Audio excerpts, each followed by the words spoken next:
ৰেলীৰ আমি ষ্টেচনৰ পৰা ওলাম গোসাইগাঁও মাৰ্কেট, তাৰপিছত মাৰ্কেটৰ পিছত বাছ ষ্টেণ্ডৰ পৰা ডাইৰেক্ট নেশ্যনেল হাইৱে দি আমাৰ গোসাইগাঁও ই ৰিক্সা ৱৰ্কাৰ্ছ ইউনিয়নত আমি ডাইৰেক্টলি সোমাম।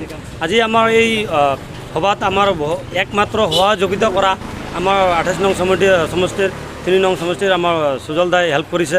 তাৰ লগত আমাৰ উইলছন হাজদা ছাৰো হেল্প কৰিছে, পতাকা দিছে। তো আমি আজি কৃতজ্ঞ যে আমি আনন্দিত যে আমাৰ সকলো কামত যে আমাৰ দাদাই আমাক সকলো কামত সহযোগিতা কৰে। এনেকুৱা এটা সময় আছিল লকডাউনৰ সময়ত আমাৰ ই ৰিক্সা যিমান আছিল নাখাই মৰাৰ নিচিনা এটা অৱস্থা হৈছিল। তেতিয়া আমাৰ সুজল দাই সকলো যিমান ই ৰিক্সা আছে, খালি গোসাইগাঁও বুলি নহয়, অল চাব ডিভিজনেল যিমান ই ৰিক্সা আছে সকলো জেগাত যাই সকলোকে এটা চাউলৰ পেকেট, বাচমতি চাউলৰ পেকেট, এটা ডাঙৰ পেকেট দিছিল।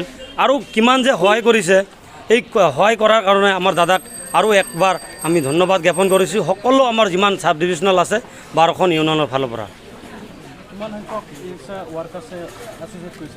টোটেলি আমাৰ এতিয়া আমাৰ যিমান টোটেলি চাব ডিভিজনেলত মই হিচাপ কৰা মতে 6000 ওলাব এতিয়া।